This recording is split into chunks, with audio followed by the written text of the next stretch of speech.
Chapter 2. The Thing in John's Apartment. Darkness and warmth. And then, an old beep rendition of La Cucaracha. My cell phone. I peel my eyes open. Bedroom. Nighttime. My floor looks like a laundromat explosion. Magazines here and there, overflowing trash can, just as I left it. Beep beep beep beep beep beep beep beep beep beep beep beep beep beep beep. My hand managed to knock over every single object on my nightstand before it found the cell phone. I squinted at my clock, now lying helpless on the floor. Quarter after 5 a.m. I had to be at work in less than 2 hours. Hello? David, it's John. Where are you? Voice scratchy, breathing heavier than he should be. Like a man just after a fistfight. I'm in bed. Where am I supposed to be? Long pause. Is this the first time I've called tonight? I sat straight up, fully awake now. John, what's going on? I can't get out of my apartment, Dave. What? I'm scared, man. I mean it. What are you scared of? It can't be real, Dave. It can't. The way it moves, the way it's made. This is not a product of any kind of evolution or anything. It's not real. No. But it still managed to bite me. What? What? Can you come over? One time, John wound up in the hospital after he blacked out behind the wheel of his car. He wasn't moving at the time, thank God, but was in a line at a Wendy's drive-thru. This was after 5 sleepless and foodless days of vodka and some combination of household chemicals he was using for speed. I didn't know about it until a week later because he didn't tell me, knowing I would have kicked his ass right there in the hospital. But I told him if he ever got into that kind of trouble again without telling me, I would not only kick his ass, but would in fact beat him until he died, then pursue him into the afterlife and beat his eternal soul. So John being spaced out on crank or crack or skank tonight wasn't reason to declare national holiday, but at least he came to me this time. I said, I'll be there in 12 minutes. I hung up, pulled on some clothes I found draped over a chair, almost killed myself tripping over Molly the dog curled up in the doorway. I went out the front door with the dog in tow. It was raining again now, fat drops of April ice water that tingled down the back of my shirt as I ducked into my car. I was halfway to his building when my phone sang again. John's number popped up on the glowing display. Yeah, John, you okay? Dave, I'm sorry to wake you up. I got a problem and I need you to listen. John, I'm on my way over. You called me 5 minutes ago, remember? What? No, David. Stay away. There's something in here with me. I can't explain it.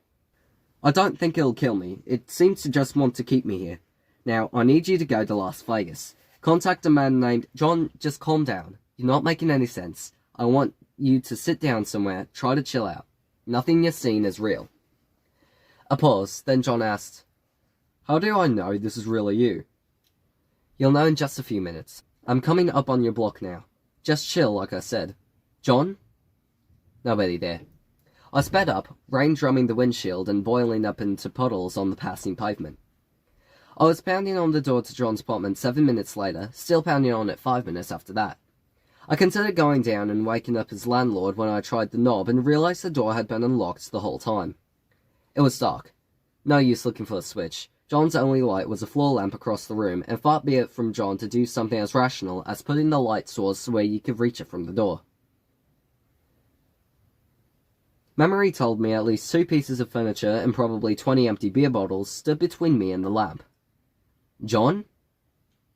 Nothing. I tried a tentative step into his apartment, my shoe kicking over a stack of magazines. I tried to step over them, crack something glass of porcelain on the other side. John, can you hear me? I'm going to call the oomph! I was hammered by either a flying body tackle or an unnecessarily aggressive hug. My assailant and I landed hard on the carpet, pounding the breath from my lungs. It almost killed you! John screamed, inches from my face. You're an idiot, you know that? You're an idiot for coming here. We're both gonna die now. You could have brought help, but now we're both gonna die in this room. He sat up off me, and in the darkness I could detect his head whipping back and forth, as if searching for a sniper. He put one finger up to my face. Shh. I don't see it. When I say go, we're going to the other side of the room as fast as physically possible. You can clear it in 3 steps, dive at the end. Move like the devil himself were after you. Ready? John, listen to me. I paused, forcing air into my lungs, and tried to think. You can't miss any more days at work. If you let me take you to the hospital, we'll tell them you've been poisoned or something. I don't think they'll go to the cops. We can get a note from the doctor there. If we've got a note, I could talk Jeff into keeping you on. Go! John pushed himself to his feet, sprinted across the room, and flung himself over an overturned sofa next to the wall. He sailed over it, arms flopping about like a rag doll, smacking into the wall behind it with a heavy thud. I calmly stood up, walked to my right, and turned up the floor lamp. I looked over to see John peer over the overturned sofa. Next to it was an armchair, on the other side a capsized coffee table. The man had built a furniture fort on that side of the room. John... He stood up, eyes wide. He put his hands out to me, fingers splayed. Dave, do not move. He spoke flat, low, and dead serious. What? I'm begging you, he said, almost whispering now. I know you don't believe me, but when you turn around, you will. But do not scream. If you do, you're dead. Now, very slowly, turn around. Very slowly, as asked, I turned. For a split second, I was sure I would see something. I felt the hairs stand up on the back of my neck, as if swept by a puff of warm breath. There was nothing there. I sighed, pissed at myself again, sucked into this. I faced John again, my raised eyebrows telling him I saw nothing more threatening than a very large and very naked poster of what appeared to be a female professional wrestler. No, it moved, he said. There. He pointed to the corner near the ceiling. Very slowly, I turned and craned my neck, eyes following his pointed finger to the spot on the wall he so desperately needed me to see. Still nothing.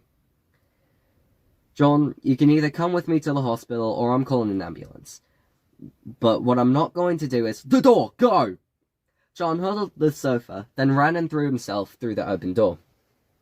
I stood watching as he tumbled onto the carpet and then smoothly unfolded into a dead run down the hall outside. I faintly heard him thump through the stairwell doors, shouting victoriously. I sighed and looked around his apartment. I found and pocketed his keys, then poked around some more and found his jacket on his bed. I grabbed for it, then yanked my hand back in pain.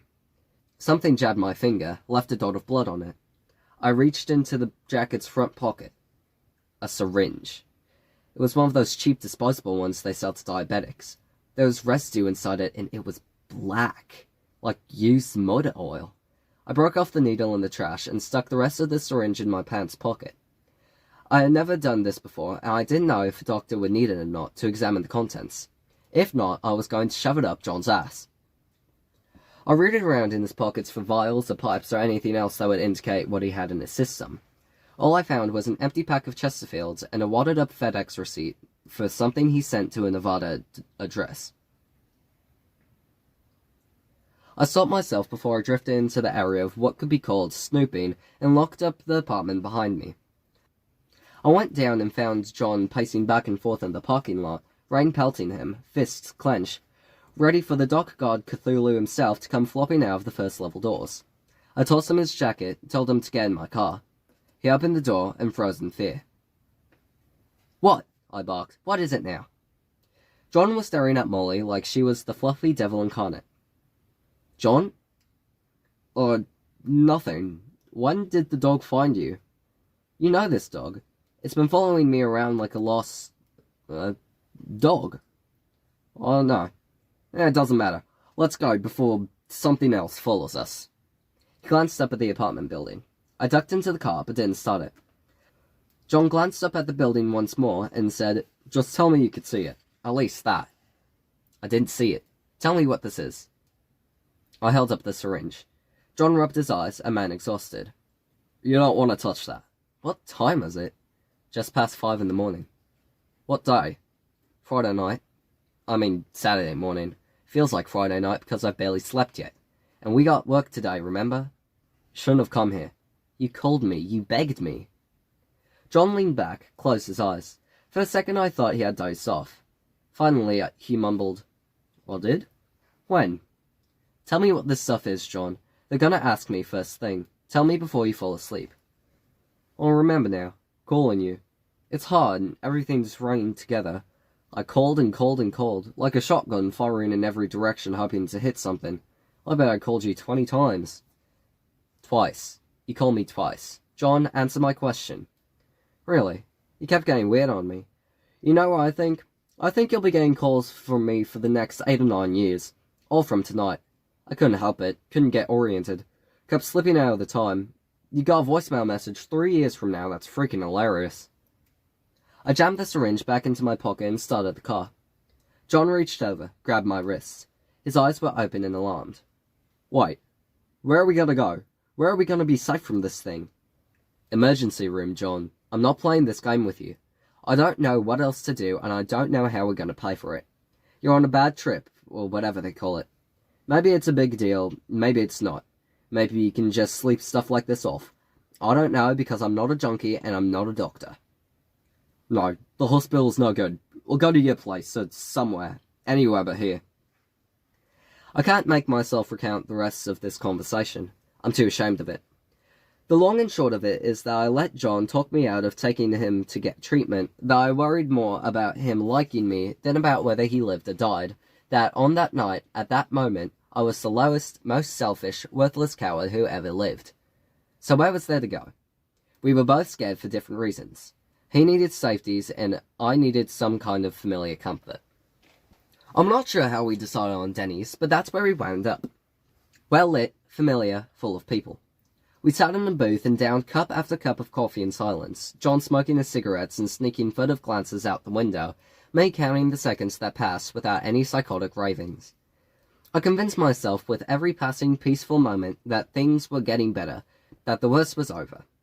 In that, I was entirely wrong. Well, I asked, how you doing?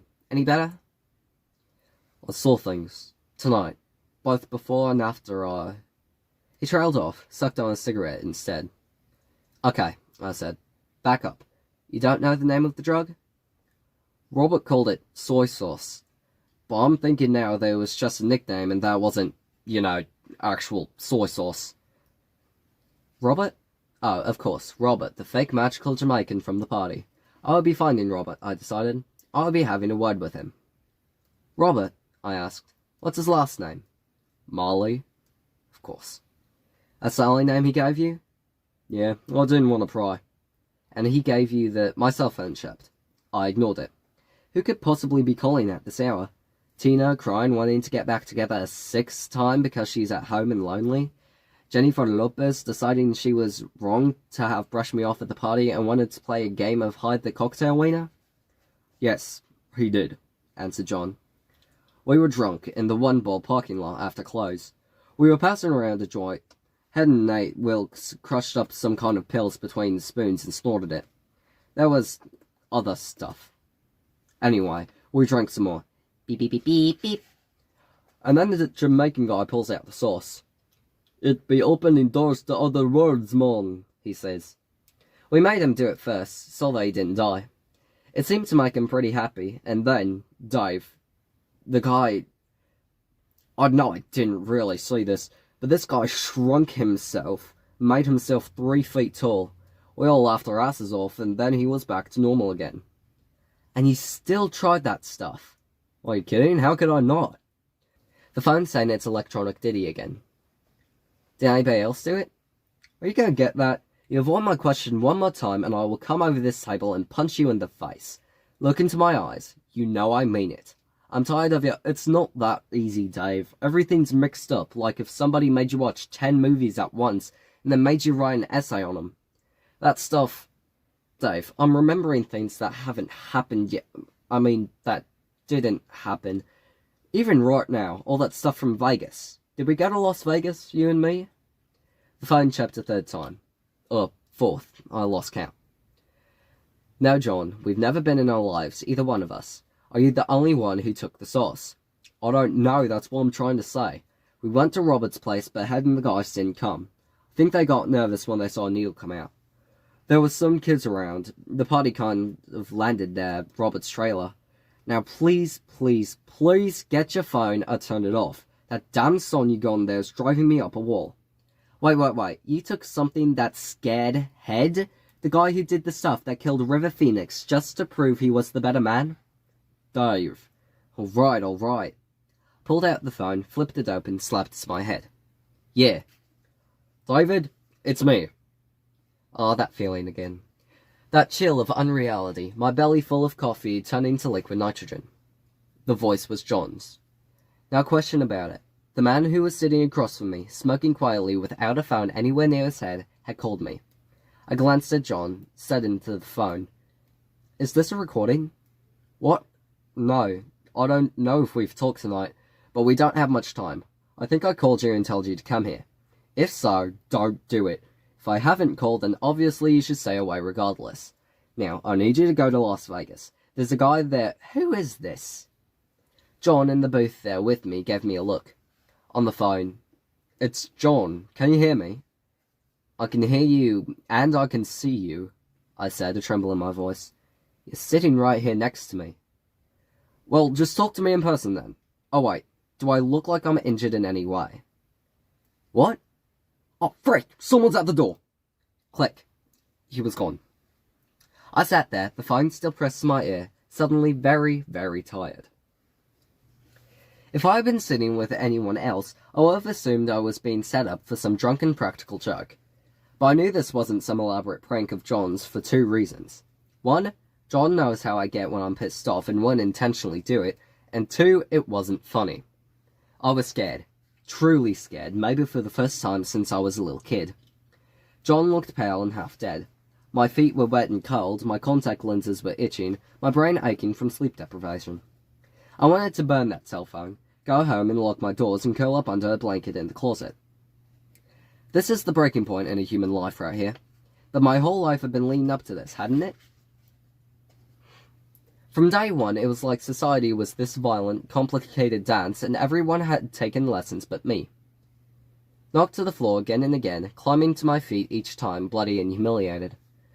Always met with disapproving faces, waiting for me to leave so I'd stop messing up the party. They wanted to push me outside, where the freaks huddled in the cold. Out there with the misfits, the broken glazed-eye types who can only watch as the normals enjoy their shiny new cars and careers and marriages and vacations with the kids. The freaks spend their lives shambling around, wondering how they got left out, mumbling about conspiracy theories and Bigfoot sightings. Their encounters with the world are marked by awkward conversations and stifled laughter, hidden smirks and rolled eyes. And worst of all, pity. Sitting there on that night in April, I pictured myself getting shoved out there with them, the sound of doors locking behind me. "Welcome to Freakdom, Dave. It'll be time to start a website soon where you'll type out everything in one huge paragraph." It was like dying. "Was that me?" asked John. "That was me, wasn't it?" I looked down at my coffee and considered flinging it into John's face. "I'm sorry, Dave. I really am. For messing up your sleep cycle and for everything that's about to happen. The people that are going to, explode." I was already up, walking out. I guess John paid at the counter behind me. I don't know. I pushed my way out the glass door, dug out my keys. I opened the driver's door, and Molly the dog immediately flung herself out onto the pavement, barking her head off, looking right at me. Then she trotted off across the empty lot, turned and barked some more, then trotted a few steps farther and barked again. John said, "I think she wants us to follow her." She scampered off down the sidewalk, glancing back at us to make sure we were coming. I slid into the car. I pulled out of the space and drove in completely the opposite direction of the dog. John seemed like he wanted to comment on this, but the look on my face probably warned him off. I vaguely heard the sound of the dog running and barking after us as I turned onto the street, but disregarded it. We drove in tense silence. Finally, tentatively, he asked where we were going. "We're going to work, John. It's 6 o'clock and we're opening the shop. There's nobody there to cover for us." He didn't reply to this. Instead, he leaned his seat back, turned and looked out the passenger window at the passing storefronts and the few early morning joggers, not saying a word. I eventually asked him how he was doing, got no answer. I could see he was still breathing. That was good. Sleeping, that's all. I guess that was good too. If he gets sick and dies, Robert Molly, they're going to find you in a ditch somewhere. I stopped at a red light, feeling foolish as always for stopping at an intersection at an hour when the streets are deserted, just because a coloured light bulb told me so. Society has got me so trained. I rubbed my eyes and groaned and felt utterly alone in the world. Thump! Scratching on the window, like claws. I flinched, turned. It was claws. Molly's. She was on her hind legs, her paws pressed against the window. Woof! Go away. Woof! Shut up. Woof! Hey, I said shut up. Get your feet off my car. Woof, woof, woof! Shut up, shut up, shut up! This went on for longer than I cared to admit, and it ended with me getting out and leaning my seat forward so Molly could jump into the back. Yes, the entire spiraling trajectory my life took since that night was because I lost a debate with a dog. She sniffed around John, then barked at me, the sound deafening in the enclosed space. Still, John didn't stir. What do you want? That seemed like a perfectly reasonable question at that moment. The dog clearly had intentions, somehow, and wasn't going to leave me alone until I acted on them. What? Do you think I'm your master? Did little Timmy fall down the well? What do you... I stopped, my eye drawn to a jingling collar and the little metal tag there. I'm Molly. Please return me to... She stopped barking. The place was way the hell out of town, out near the big drain cleaner factory. At one point I took a right turn and Molly went into a barking fit. I did a U-turn and she immediately calmed down. I saw a big run-down Victorian house standing off by itself at the end of the block and realized the dog had just directed me to the right address. I didn't know if dogs really did that, but at that moment I was sure this dog could do it. Oh crap. I actually said that out loud, in the car. Something had clicked so hard in my mind my whole body twitched. I knew this place. I flashed back to the party, a huge kid with red hair, his back to me, standing with Robert, the fake Jamaican. That was Big Jim Sullivan. This was his house. Big Jim was a year ahead of me in school, 6 inches taller and twice my weight. He got famous around town after a carjacking attempt, which ended with Jim tearing the gun out of the assailant's head, ripping the skin off the guy's trigger finger in the process, and then beating the man over the head with his own gun. Afterward, Jim visited the guy in the hospital and spent several hours reading Bible verses to him. He once won a fight with Zach Goldstein by chucking him bodily over a guardrail. I had lived in constant fear of the man, and even now I had the urge to flip the dog out of the car window and speed away. You see, Jim had a sister. We called her Cucumber, but I couldn't remember her real name. She was in special ed, a couple of years younger than me. People think she got that nickname because of some sexual thing, but it was a reference to sea cucumbers. They have this defense mechanism where they puke up their guts when faced with the predator, hoping the predator will go for the guts rather than eating them. I should know, I made up the nickname. You see, Jim's sister used to throw up a lot, and I mean a lot. Like, twice a week at school she'd wind up vomiting somewhere or on somebody.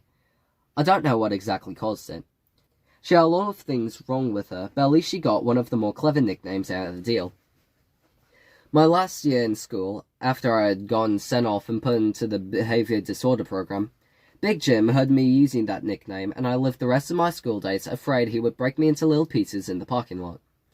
The worst part would have been that as I was bleeding and feeling teeth breaking off in my mouth, I would have spent every second of the pummeling knowing I deserved it. So Big Jim was at the party. With Robert. What did that mean? And why was his dog there? Did he bring his dog to every party? Had he gone blind and Molly was a seeing eye dog? Was it the dog's birthday? I felt like an idiot. Here I was, toting the animal all over town, putting myself at grave risk in the process, when I could have just left her at the party where her owner was. I scrambled to think of how I would approach him with all this, the soy sauce and Robert and his unnaturally smart dog. Wait, driveway's empty. So? Jim probably tied on a good drunk and was now sleeping it off at a girlfriend's house. No, that's not right. Big Jim doesn't drink and wouldn't leave his kid sister at home alone all night. I got out of the car and motioned for the dog to follow. She didn't. I called to her and patted my thigh, which I've seen other people do with dogs, so I figured it must work. Nothing. I did this for several minutes, the dog not even looking at me now, sniffing around John again. I realized no amount of thigh slapping, not even an all-out blues ham bone, would move this animal. I leaned into the car and started tugging at her collar. She backed off, growling, looking at me with the disdain I didn't think canines were capable of. Come on, damn it, you made me drive here. Through all of this, John still didn't stir. I think that was what freaked me out most of all. He was laying there in the uncomfortable bucket seat, twisted and slumped like a crash test dummy. More passed out than asleep. I reached in and grabbed roughly at Molly's collar. I'm going to skip past the next 10 minutes and just say that I wound up carrying Molly up to the house. The plan was to tie her up around back and slip away unnoticed, but as I passed by the front door, it opened. Not all the way, just the few inches allowed by the security chain. I was hit by that jittery, caught in the act feeling. I turned, huge dog in my arms, to see the pale, freckled, utterly confused face of Jim's sister. No sign she even recognized me, or maybe she just didn't want to acknowledge where she recognized me from. Hey, weren't you in my special ed class? I quickly propped my chin over the dog's back and spoke. Hi there. I have your dog. The door closed. I stood there for an awkward moment, feeling the odd urge to drop the animal and run. I heard Cucumber's voice from inside, shouting, "Jim, the guy that stole Molly is here." I sat the dog down and grabbed hold of her collar before she could bolt. The door snapped open again. I half expected Big Jim to show himself, his Irish copper-topped head appearing 1.5 feet above where the girls had been. But it was the sister again, saying, "He's coming. You better bring me the dog now. Or you can have it if you want." What? The dog. You can have it. That one is worth $125, but you can have it free because it's used. Oh, no, I don't need it. I mean, it's yours, right? Jim's, but he doesn't like it either. He's coming. Was there something wrong with it? Her eyes flicked quickly from me to the dog and back. Is that fear? Something make her nervous about this dog? You and me both, honey. No, she said, looking at her shoes.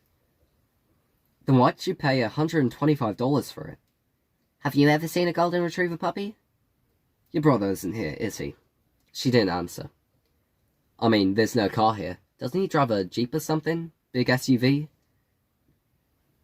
She looked over, then said, "We have a gun in the house. Do you want the dog or not?"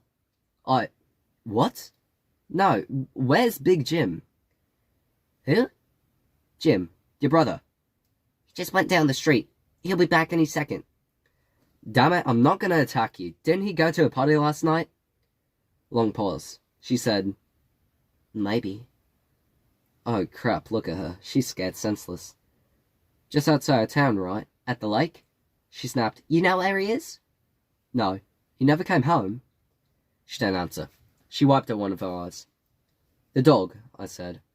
Molly, she was at the party. Did he take her there? No, she ran off before that. So, the dog followed him to the party? It was there looking for Jim. Who knows? She said, "I think Jim's dead." This stopped me. What? Oh, no. I don't think... She broke into tears, then choked out the words. "He won't answer his phone. I think that black guy killed him." She looked right at me and spat out, "Were you there?" This was an accusation. She wasn't asking if I was at the party. She was asking if I was at the scene of Jim's death. This conversation was spinning out of control. No. Wait, the black guy? Is his name Robert? Got dreadlocks. How do you know him? She wiped her face with her shirt and said, "The police called." About Jim? She nodded. "They asked if he was here, but they wouldn't say anything else. There was this dreadlocks guy. He came to the house a few times. He was on drugs. Jim works at the shelter for church, and they do counseling and stuff for people like that. Sometimes people come here asking for Jim, asking for, like, rides or loans. The black guy would come here, but Jim wouldn't let him inside. Molly bit him. She ran out and bit his hand while he was talking to Jim." When was this? Yesterday. He was right where you are. He was yelling. Did you hear what he said? He said dog bit his hand. I think the guy was some kind of devil worshipper. That's possible. I'm closing the door now. No, wait, what about the door closed? Defeated, I led Molly around to the back of the house, where I found about 10 feet of chain, ending in a broken link, where Molly had presumably snapped it the day before.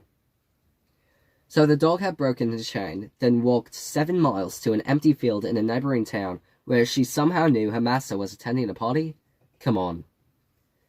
I tied the chain around her collar and tried to make a knot with it.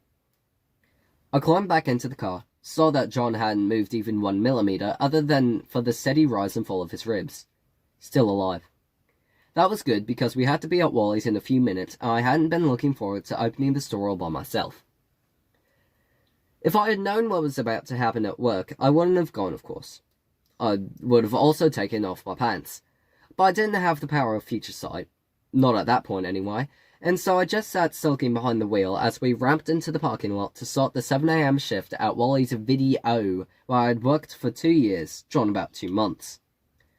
John was always nagging about Wally and how greedy Wally was and how he should have given me a raise by now. He didn't realise that there was no person named Wally in the Wally's organisation. That was the name of the DVD-shaped mascot on the store's sign. I never had the heart to tell him. I parked and engaged in a discussion with John, transcribed as follows. John, we're at Wally's. You need to get up. John? You need to get up, John. John? I can see you breathing, so I know you ain't dead. You know what that means. That means you gotta get up. John? Come on, we gotta go to work. John, are you awake? John? Wake up, John. John? I finally climbed out of the car and walked around to his door. I reached for the handle and froze. His eyes were wide open, staring blankly through the glass. He was still breathing and blinking, but not really there. Great, now what? If you're thinking call an ambulance, I admit that's what a smart person would have done. What I did was experiment for a few minutes, poking him and slapping him on the cheek and getting no response. Finally I found I could lure him through the door by taking his cigarettes and holding them out as bait. He walked like a sleepwalker, slow and shuffling, otherwise unresponsive. Once inside, I planted him in front of the computer behind the counter, reached around and brought up a spreadsheet to play on the screen in front of him. If anyone came in, he would appear to be sucked into his work on the PC. I looked at the scene, considered, then grabbed his right arm and propped up his chin with it. There, he looked deep in thought now. I put away returns and boxed up Tuesday's new releases so Tina wouldn't have to. I pretty much managed to look normal for the few customers who actually missed the Blockbuster 2 blocks down the street. When I got some time to myself after lunch, I flipped through the yellow pages, picked up the phone stuck to the back wall, and scooted up a chair. 2 rings, then... St. Francis. Yeah, I said awkwardly. I need a priest. Well, this is for the Shellnut. What can I do for you? Hi. Do you have any experience with, like, demonism? Demonology, I guess. Like possession and hauntings and all that. Well, I can't say that I've personally dealt with anything like that.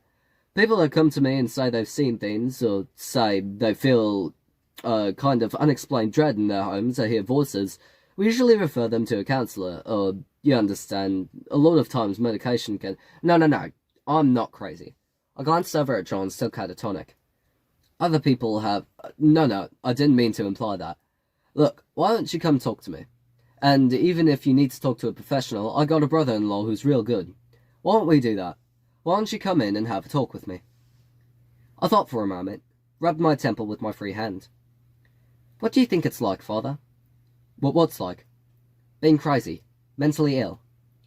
Well, they never know they're ill, do they? You can't diagnose yourself with the same organ that has the disease, just like you can't see your own eyeball. So, I suppose you just feel normal and the rest of the world seems to go crazy around you. I thought and said, okay, but let's just suppose I honestly, in reality ran into something from beyond the... Ow! It was a pinch on my thigh, like a bee sting.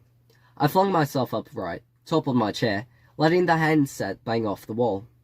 I shoved my hand into my pocket, tried to pull out the syringe I had lifted from John's place. I couldn't pull it out. The blasted thing was stuck to my leg. I pulled, felt skin and hair come loose. I hissed through clenched teeth, my eyes watered. I yanked, tearing the syringe free and out of my pants, turning out the white pocket with it. I saw a dime-sized hole in the white fabric, stained red. I saw a drop of the black goo now hanging out the end of the syringe. Now, I'll try to explain this without cursing, but the black stuff that came out from that syringe looked like it had grown hair. No, not hair. Spines, like a cactus. Did I mention that the stuff was moving, twitching, like it was trying to worm its way out of its container?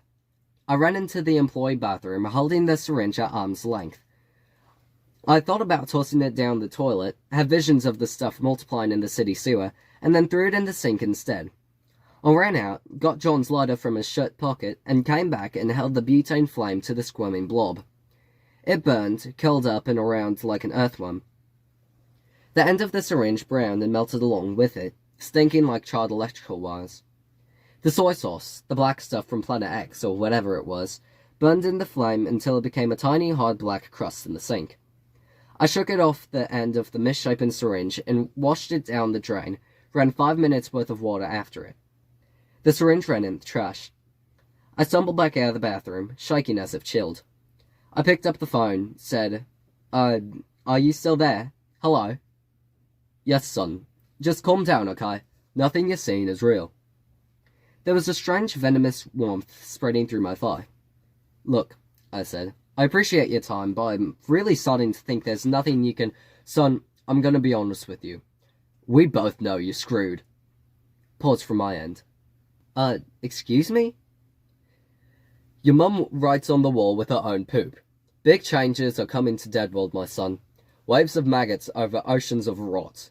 You'll see it, David. You'll see it with your own eyes. That is a prophecy. I jerked the phone away from my ear, looking at it like it would bite me. I slowly hung it back on the cradle. David Wong? I spun around. A bald black guy in a suit stood at the cashier counter. Yes? Detective Lawrence Appleton. Please come with me. Your friend, too. No, I can't leave the shop. John and I are the only ones. We've already contacted the owner. He's sending someone in to cover for you. You'll lock the door on your way out. Please come with me, sir.